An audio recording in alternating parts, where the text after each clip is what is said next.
It's a moment of truth. Can this thing lay clear, or will it get me fired? What's going on, YouTube? So first, let me start by saying, sorry I haven't been as active as I usually am. I've been feeling like crap this whole week, especially the last 3 days. And I'm not feeling any better. But I did want to get this video out for you guys because I got a gun to review by Innotek. It's the Drizzle. I thought this would be a really cool gun to review for you guys because it's a great option for a DIY guy who's working at home and doesn't have an enormous compressor. So anyway, let's start by laying some sealer. I'm going to shoot the whole job with this gun, start to finish. And then after I lay the sealer down, I'll take you guys in the paint room and tell you a little more about the gun. All right, here we go.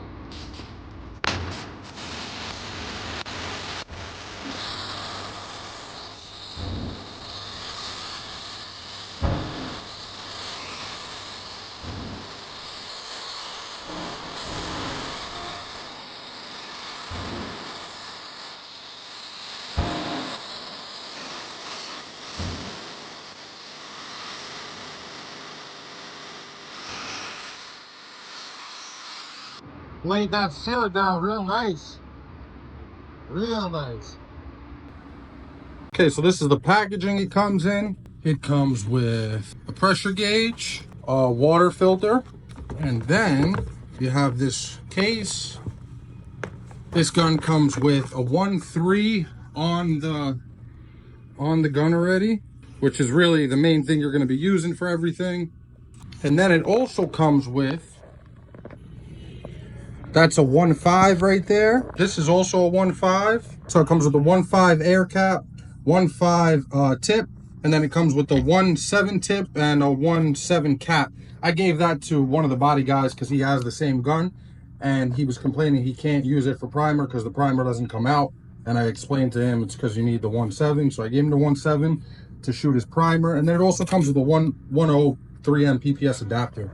Now, what makes this gun such a great option for a DIY guy at home is the main thing is it's an LVLP gun, so low volume, low pressure. You don't need a big compressor for this gun. On top of that, it comes with the 1.3 cap, 1.5 and 1.7 cap and tip. And that's great for a DIY guy because you can literally shoot anything with that. Now, I'm going to test it out with a metallic. That's why I wanted to test it on this car, because obviously it's going to be able to shoot a solid color. Basically, any gun could shoot a solid color. But can it shoot metallics? We're going to find out. Hopefully it can, because if it can't, it's going to be a pain in the ass for me. Oh, and one of the most important things is the gun's $100. So, I mean, if it's able to complete this job to my standards, it should be able to complete any job you need at home to your standards. All right, we're in the booth. Got the color in the gun. It's a nice fan on this gun. I can't lie. Look at it. It gets nice and round at the top and the bottom. I really like that. Let's see what it can do.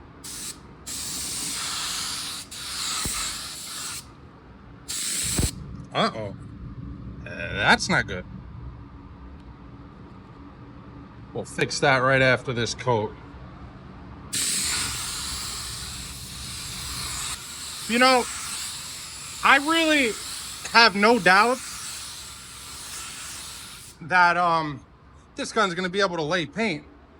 But what I am questioning is how it's going to lay these metallics on my third coat when I really need to straighten all this modeling out. Although it really doesn't look too bad, and this is a very high metallic color. It's got a lot of coarse metallic and a lot of medium metallic flake in it.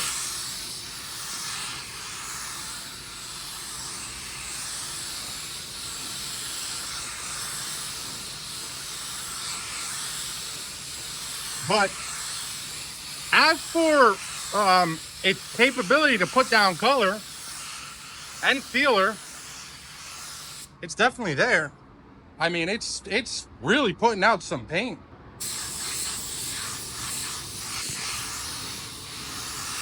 And there's very little overspray.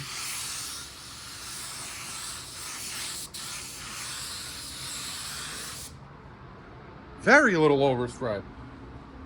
Which makes sense. That's our first coat. Laid it down pretty fast. and it laid it down pretty smooth. So far, so good. I'm gonna do my second coverage coat, and then when it's time for the drop coat and we're trying to straighten out all this modeling, that's when I'll bring you guys back, because that is gonna be the biggest test for this gun. Besides from shooting clear with a $100 gun at my job. Wish me luck. Okay, so this is after our first wet coat that I just applied with you guys, and it's just starting to flash off, as you can see.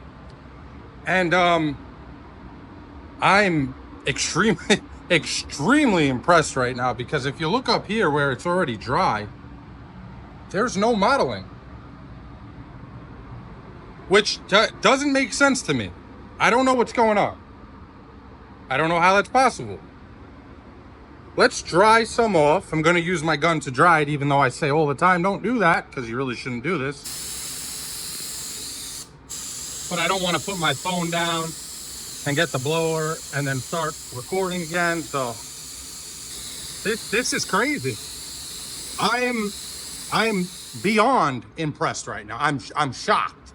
I'm actually shocked. Granted, you have to realize we don't have complete coverage yet, so the color might not look right. But as for, I mean, you could see kind of streaking through here a little bit, but as for modeling, there's minimal modeling.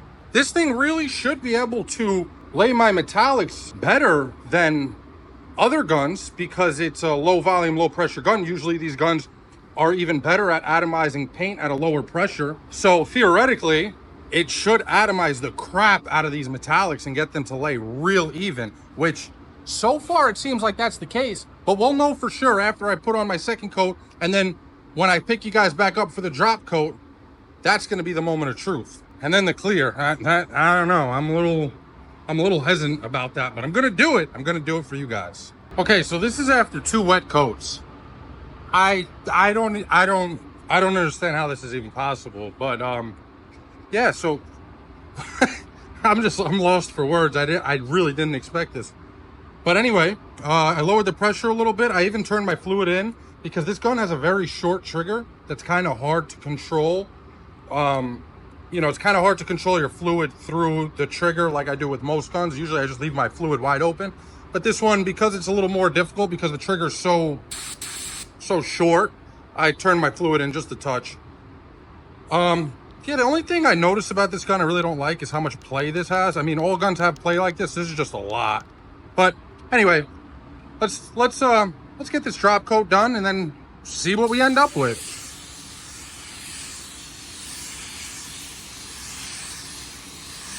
I definitely have a lot more confidence after seeing this.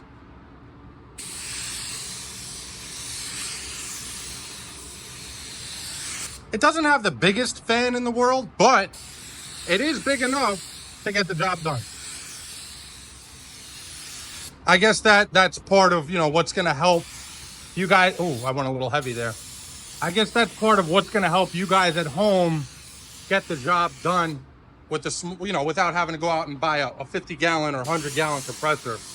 This gun you can run, I believe they suggest at least a 20-gallon compressor, which is not a large compressor. And I mean, generally 20-gallon compressors are very cheap too. You don't need an expensive compressor. And if you got this gun, you don't need an expensive gun either. I mean, $100.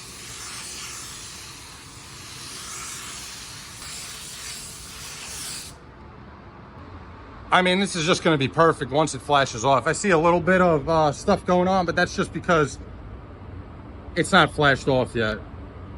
So we'll give this about 10 minutes and I'll take you guys back in here to see what it looks like before the moment of truth. Can this thing lay clear, or will it get me fired? While I'm letting that flash off before we get ready to apply our clear, I want to just let you guys know that I have a really cool idea for a video. It has to do with clear coat. You know what? I'll just tell you. It's going to be about controlling the orange peel of your clear coat. Basically how to match the factory clear coat, how to increase or decrease texture when you're applying clear. That's going to be a really informative video for you guys who are actually painting, you know, for a career. It'll be a really good technique for you guys to learn, and there's going to be a lot of information that the majority of people probably have no clue about. I only learn about it because I'm the type of person, I sit up till 2 in the morning learning about paint, because I just, for some reason, I love painting. I'm going to share with you guys what I learned on these late nights on Google. All right, I'm going to mix my clear up and we'll get in there, and it's going to be the moment of truth. Either you guys are going to see a lot more videos from me, or this is going to be the last one, because I'm going to get fired from my job if this doesn't go right. All right, this is it, the moment of truth. Pray for me at home, guys, please.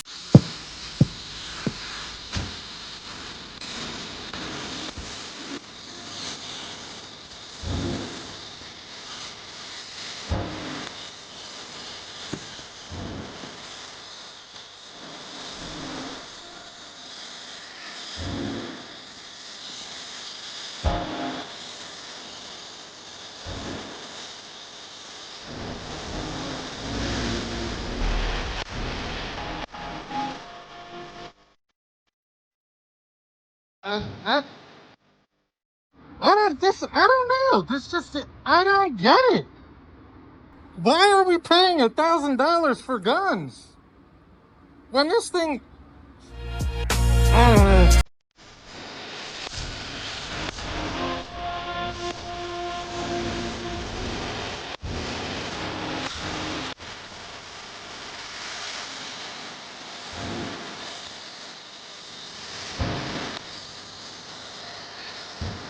I'm really, I'm just standing here. I'm lost for words, guys. Oh, I think I ran out. Yep, I ran out. All right, I'm gonna run mix clear, finish that. Then I'm gonna throw my second coat on off camera. And when this thing's all done, I'm gonna take you guys in here and show you what this $100 gun did shooting this job start to finish. I mean, you guys saw it start to finish. Okay, so it looks like I'm gonna be keeping my job. Start to finish, $100 paint gun.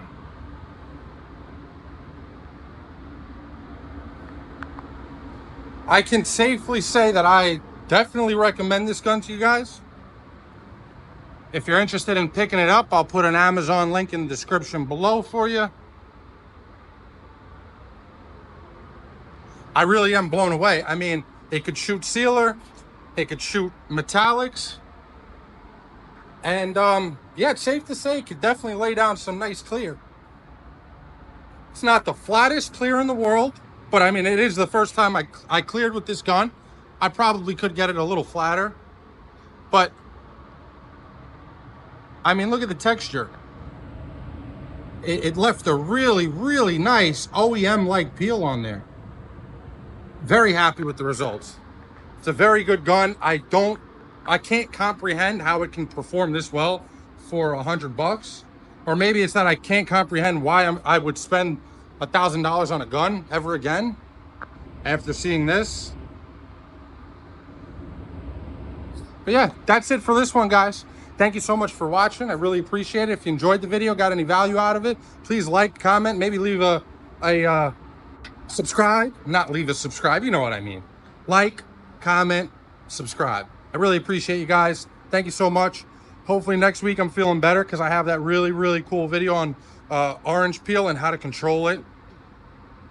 But yeah, that's it. Thank God it's Friday, because I need to rest. That being said, guys, peace.